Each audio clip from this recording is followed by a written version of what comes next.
Hello everyone, good morning. আশা করব তোমরা সকলেই ভালো আছো। আমিও বেশ ভালো আছি। আমার আরও একটা নতুন ব্লগে তোমাদেরকে স্বাগত জানিয়ে আমি আমার ব্লগটা শুরু করলাম। দেখতে থাকো, আই হোপ যে ব্লগটা তোমাদের ভালো লাগবে। যদি ভালো লাগে সাবস্ক্রাইব করে পাশে থেকো, লাইক কমেন্ট অবশ্যই করো। তো সকালবেলা আজকে সিদ্ধ ভাত করছি, তার কারণ আজকে দুপুরবেলা আমার বান্ধবীর বাড়িতে নিমন্ত্রণ আছে, ওখানে যাব। তো ওখানে যেহেতু হেভি খাবার হবে, ওর জন্য সকালবেলা সিদ্ধ ভাত করে নিচ্ছি। তাও কি আবার শ্যামা চালের সিদ্ধ ভাত করবো। শানও খাবে, আমিও খাবো। একটা ডিম সিদ্ধ করে নেবো, ব্যাস তাতেই হবে। তো সব সবজি দিয়ে প্রেশার কুকারে ভাতটা বসিয়ে দিলাম। আর আজকে যে পরিমাণে রোদ পড়েছে, ইচ্ছা করছিল না যেতে। ভাবলাম কি একবার বারণ করে দিই, যাব না। তো ও তো প্রচণ্ড পরিমাণে রেগে যাবে, গতকালই বলেছিল যাওয়ার কথা। তো ওরও শরীর খারাপ, তো তার জন্য দেখতে যাওয়া হচ্ছে, প্লাস তোমার ঘুরতে যাওয়াও হচ্ছে, এই আর কি। তো কাছেই আমাদের চাঁদপাড়ার এলাকার মধ্যেই তো যাই। আর খালি হাতে তো যাওয়া যায় না, মিষ্টি নিয়ে যাচ্ছি।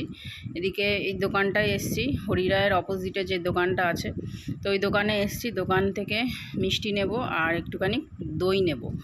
তো চলে এসেছি আমি আর শান, এই বান্ধবীর বাড়ি। তো ওর ছেলে আর আমার ছেলে একই কলেজে ভর্তি হয়েছে, অ্যাডামাস ইউনিভার্সিটিতে। তো দুজনে মিলে একসাথেই যাবে। তারপরে শানের কিছু দরকারও ছিল, সেই জন্য ও আরও ওর সঙ্গে পরামর্শ করতেও গেছিলো। তো এই যে দই মিষ্টি বান্ধবীর হাতে দিয়ে দিলাম, দিয়ে এবারে ও দেখছি রান্না করছে। সেটা কী বলো তো, বিরিয়ানি। তো ওর হাতের কাজের স্পিড এতটাই, ও বাজার থেকে এসে মানে ঘরের সংসারের সমস্ত কাজকর্ম করে, পুজো অর্চনা করে, বাজারে গিয়ে মাংস টাংস নিয়ে এসে রান্নাও হয়ে গেছে। আমরা তখন গেছি কটা বাজে, 1টা বাজে। তো তখন গেছি, তখন ও দেখি সব কমপ্লিট করে এই যে ভাত টাত নিয়ে চলে এসেছে। তখন ভাপে বসিয়েছিল বিরিয়ানিটা, তা একেবারে গামলার মধ্যে করে নিয়ে চলে এসছে। আর কষা মাংস ছিল, আর তার সঙ্গে ছিল স্যালাডের মধ্যে এই পেঁয়াজ আর তোমার শসা। তো আমরা এই যে বসে পড়েছি এখন খেতে। তো ওদের বাড়িতে প্রচণ্ড পরিমাণে গরম, যেহেতু ওদের ওপরে তোমার শেড ফেড দেওয়া নেই, তারপরে উপরে ঘর নেই, ওর জন্য খুব গরম পড়েছে। তো এমনিও তো তার জন্য আরও বেশি গরম লাগছে ওদের বাড়িতে। তো যাই হোক, এখন তো এই সমস্ত রিচ খাবার খাবো দুপুরবেলায়। তো খেয়ে দে আমি আর ও রেস্ট করেছিলাম বিকালবেলা চাটা খেয়ে।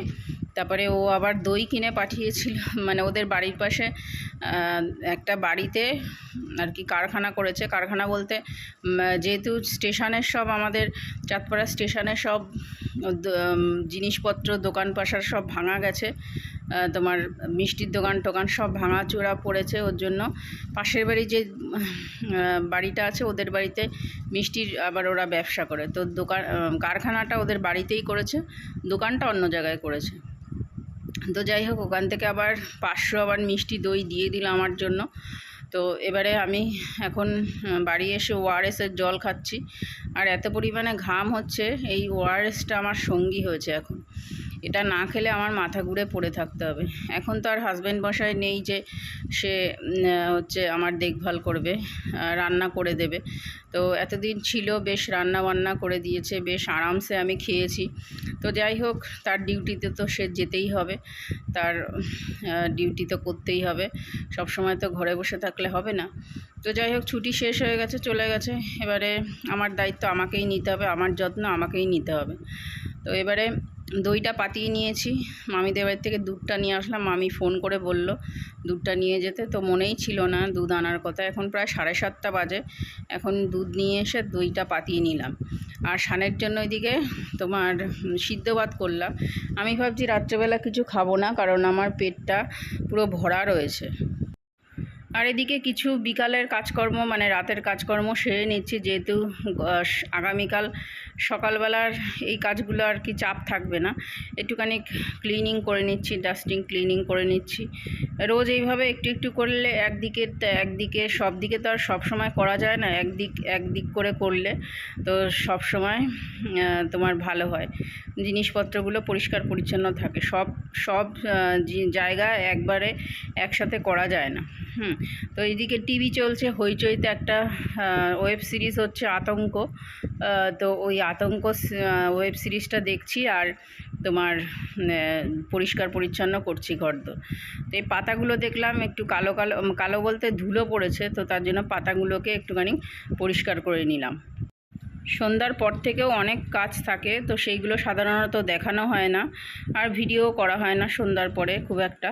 তো তার জন্য আজকে ভাবলাম, আজকে যেহেতু তোমার কাজকর্ম নেই, দুপুর থেকে ভিডিওটা স্টার্ট করি, মানে দুপুরবেলা সেরকম একটা ভিডিও করিনি, সকালে ওই সিদ্ধ ভাত করেছিলাম সেটাই দেখিয়েছিলাম, তারপরে আর করা হয়নি।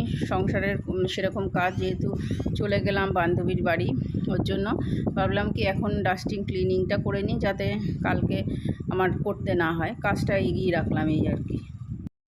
এইভাবে বুদ্ধি খাটিয়ে চললে কিন্তু সংসারের আয় উন্নতির থেকে কেউ বিরত করতে পারবে না, সংসারের আয় উন্নতি ফুলে ফেঁপে উঠবে।